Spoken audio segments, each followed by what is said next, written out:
my name is Andra Geno. I was at Ohio State from 2003 to 2007, and I got my undergraduate degree in history, my BA in history, with a minor in film studies. Then I left and went to Boston to get my Master's of Fine Arts at Boston University in film studies. And then I moved to Los Angeles to make it in showbiz. And I've worked for 4 companies, 2 of which no longer exist, and then Lionsgate Studios, which most people know, and then now I'm at Netflix. I've been there for 2.5 years. So I do mostly non-branded, so that's all the work that is not original Netflix material. We license it from other partners, and I run 5.5 of the major studios. So I work with Disney, Fox, Lionsgate, Paramount, Sony, and NBC Universal features. Someone else does the television, so I just do the features. And what's kind of a fun thing that I've learned from working with Disney is that Pixar, for their Pixar and their animated titles, they localize for every single country that they release in. So what that means is that the picture, the AV, the audiovisual element, is localized for territory. So a good example of it is Zootopia, that movie with all the animals. There's a newscaster in it, and for the United States and Canada, the newscaster was a moose, and in China he was a panda, and in Brazil he was a jaguar, and so they do all kinds of localizations like that. They also do, of course, dubs and subs,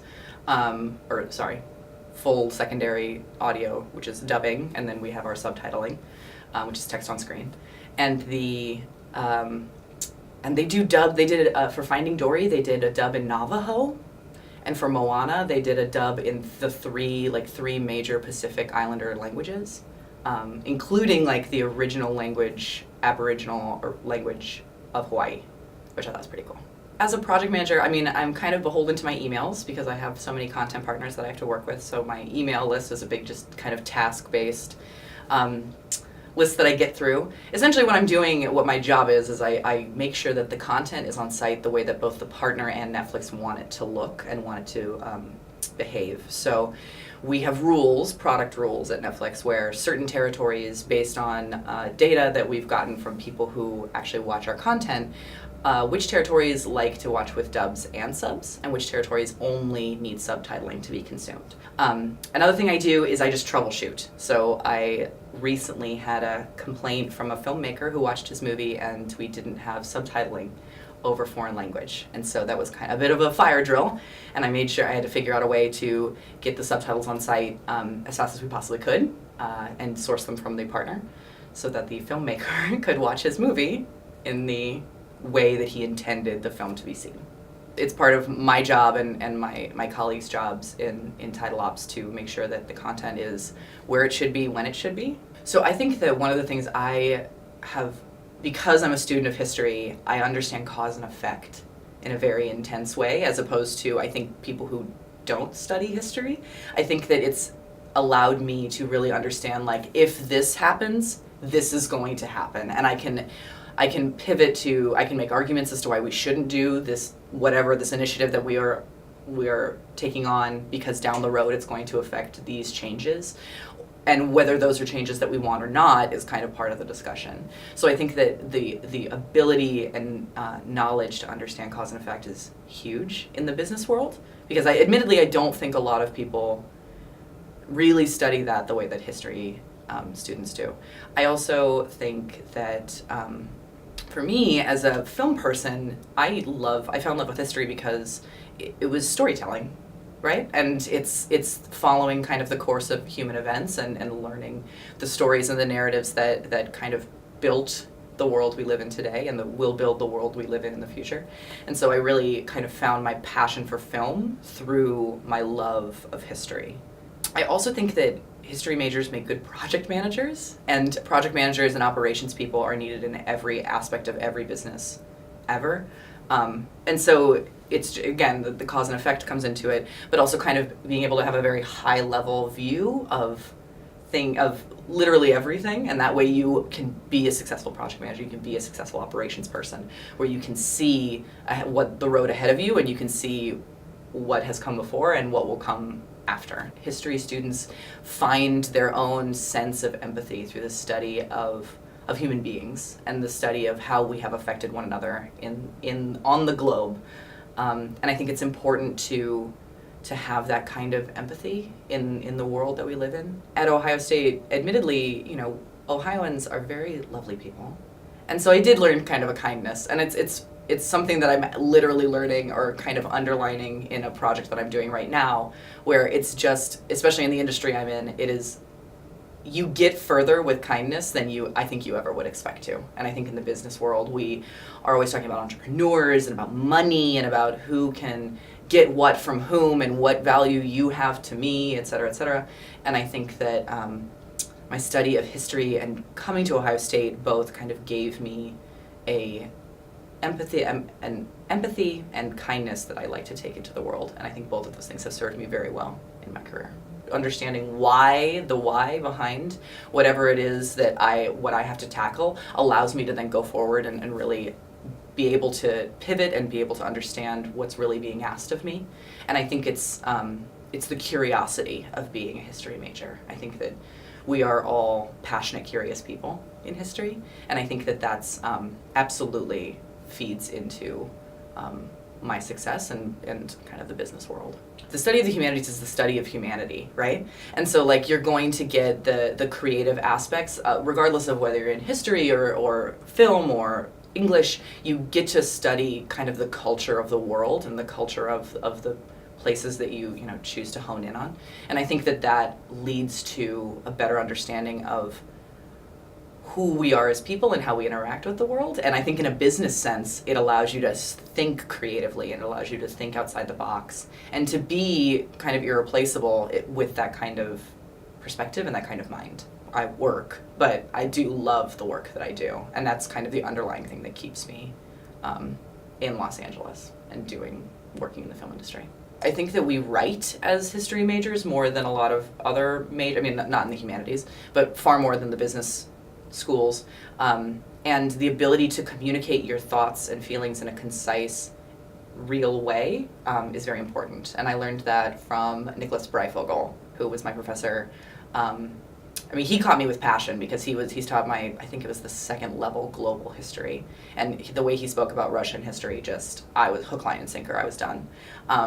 And I ended up taking an incredible amount of Russian history courses while I was here, and film and politics and literature.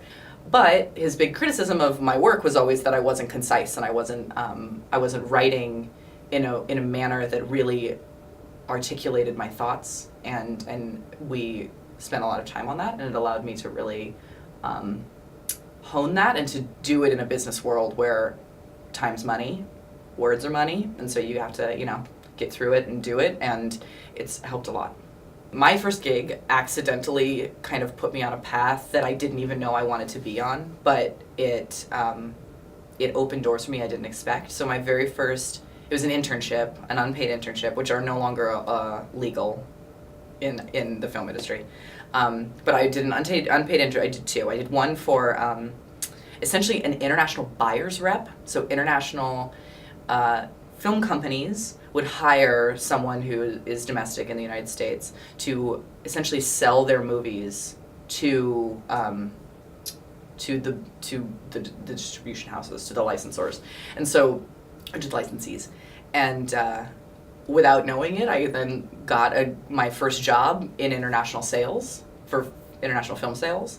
And then that led to getting into which is distribution, essentially. And then that led to getting into distribution at a theatrical house. And then they had a digital media arm, so then I did digital media, and then that led to me going to Lionsgate in the international distribution side for both digital media and theatrical and home video. And then that led to going to Netflix. So it was just this very interesting kind of I didn't know that I wanted to do international work. I didn't move to Los Angeles to do international work, but I ended up kind of finding a niche there. And I think the one thing that people don't really think about, because we are very US-centric in the US, is that the international markets are huge for film.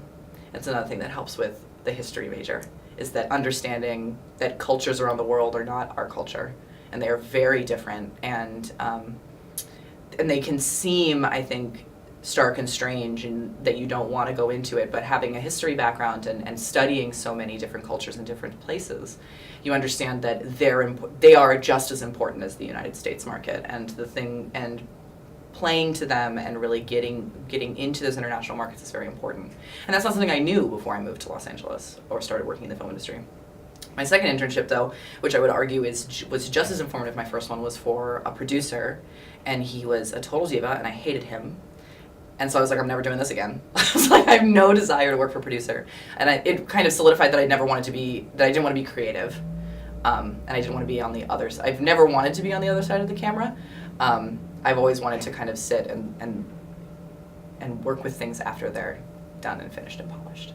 I think I would argue that, my best experiential learning was really having a job during college. I know that sounds silly, but like learning to work for a person and learning to work for a corporation, I think those are skills that I don't think you can teach in a classroom, because having a boss and having to show up at a place every day at a time, regardless of whether you want to or not, is a huge experiential learning, or is a huge learning experience. I would say I did love the coursework, and I loved kind of the space that all of that took up in my life because I was so passionate about it. So it is the idea of doing what you love and never working a day in your life. The coursework allowed me to do that, and the breadth of courses at Ohio State also helped me to achieve that as well. Each experience, each place I've worked, and each person I've encountered has something to teach me, whether it's about myself and how I handle myself with difficult people, whether it's how I want to be seen in the world. I took a Soviet history course, and we had to sit around and figure out if we could get rid of I think it was the Cuban Missile Crisis. It's like, could we negotiate the Cuban Missile Crisis? And we each were given different roles, and so I think I was a spy, but essentially we're given a time limit, and it was get along with these people and experience what it was like during that time. And it was wonderful, and I remember really loving it and going into it thinking oh god, this is this thing I gotta talk to other people, I want to do this. But I remember afterwards just being this is a really cool way to force us to work with one another, and also to understand both what the context of the issue was, but then also in modern time, in our space, to understand that there are people you got to get along with. I guess I am an optimistic historian, but I do think that in my career, it's helped me know that nothing lasts forever, that change is inevitable, and that it always exists, and that there's even the days that I was not very happy with the position I was in or the job I was in, I knew that somewhere along the line it would get better. I loved history so much in high school, and I wanted college to be a place where I just got to continue doing that. We get 4 to 5 years to do whatever we want. That's amazing. That's a gift, and I think and I kind of wanted to, I think I saw it that way even when I was in it. I think that historians, we study people. We study what they do with one another and how they interact with each other. And so I think that that's kind of a lovely way to kind of go into the business side, because you just remember that behind that terrible email that someone, this very terse thing they said, is just a person, and with their own issues and their own history and their own things going on. And so I think it allowed me to really understand, that human beings are human beings, and that we're all going to just kind of bounce into each other and interact with each other in different ways. Film studies is just kind of a continuation of a history degree in a very funny way. I'm just studying the history of film, really. And so it allowed me, I think it allowed me to write historically kind of minded papers about various things, and to understand kind of the greater context. I took a survey, it was film theory, my second year, and we watched Eisenstein's Battleship Potemkin, and I understood what the historical background is for that film, and I understood why it was made, and I understood that it was a Soviet era film, and they were just pouring money into the film industry because films were the greatest propaganda. And so it kind of colored in and made me understand the history and the context behind the films in a way that I don't think would have happened because I wasn't really given that context in class. It was mostly just like, look at these shots, this is how it makes you feel, this is why we did it this way, this is why he did this, and this is the theory behind it. But I think it kind of colored in my understanding of cinema by being a history major. When I was in high school, of course, we don't read primary sources in high school. Everything is secondary or even tertiary sources. And so the reading of primary sources when I came to Ohio State was like, oh, this is what being this is being a historian. Like, I'm actually getting to read the words that were written by the people who wrote them, as opposed to a distilled version of someone else's thoughts. So that was very different. Another thing that was different was the lack of things. I think in high school, of course, maturity levels, and my high school history teachers were fairly conservative. So certain aspects of history were cut out, I would say. That when I came to Ohio State, they were not cut out. And it was very, very open and very this is the way that this society ran. The biggest example I can think of is Spartans, and how women were really not important in Spartan society. They were mostly there for breeding purposes, and then sexual pleasure was derived from men. And of course that was not mentioned in high school. But at college it absolutely was. I think that though really the primary sources was the biggest. Getting to read and experience things that were written by the people who wrote them and experienced them, as opposed to kind of getting a secondary watered down version. I sat down with a TA or a graduate student from history my very first year, and I remember saying how do I become, because I'm from a family of academics. I grew up in academia. So for me, the only career path was academia, right? There was no such thing as business.